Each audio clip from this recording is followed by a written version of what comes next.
Eto na, ang ating bida ngayon, mga classmates, ay tungkol sa isang sikat na aktor na di umano'y pinipirata ng isang malaking media company. Ayan. Ito pong aktor na ito ay hindi matanggihan ng offer kung datong ang iisipin. Maganda pa ang inaalok na proyekto sa kanya. Kaya napag-uusapan ng kanyang serye at role. Pero kung utang na loob ang pairalin niya, hindi niya iiwanan ang network niya.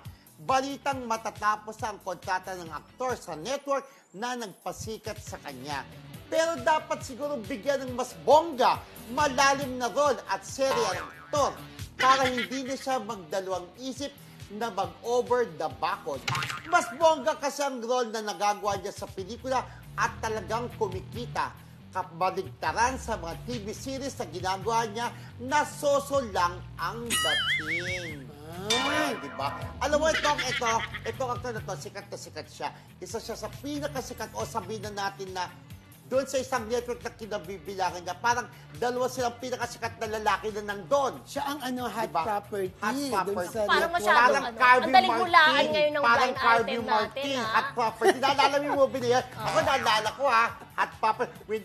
Tapos, eto, pinapirate pala, di umano ito ng isang network din ng malaki na kukunin ka namin. Parang ang offer, ang laki. Kumbaga, kahit na mayaman ka, matitim ka pa rin sa offer. Pero nabanggit mo diba? na sa mga serye, hindi siya nabibigyan ng magagandang role. Uy, nabibigyan siya, ha? Ayun. Yung isang teleserye niya, ang ganda-ganda. Kaya lang talaga, parang yatang pagdating sa teleserye, hindi siya nag-click, no? Masyado, oo. Parang hindi ito matatak, parang hindi nagtatagal yung mga series na ginagawa Ang ganda ng mga teleserye pero, binibigay sa kanya. sabi nga, kung datong ang pairalin nitong sikat na actor, tatanggapin niya yung offer at may offer sa kanya. Ay, ang ganda-ganda talaga ng role na pwedeng tumatak sa kanya na, ay, ito ang sikat na actor. Sa kanya tumakbo yung story. Ang husay-husay niya dito.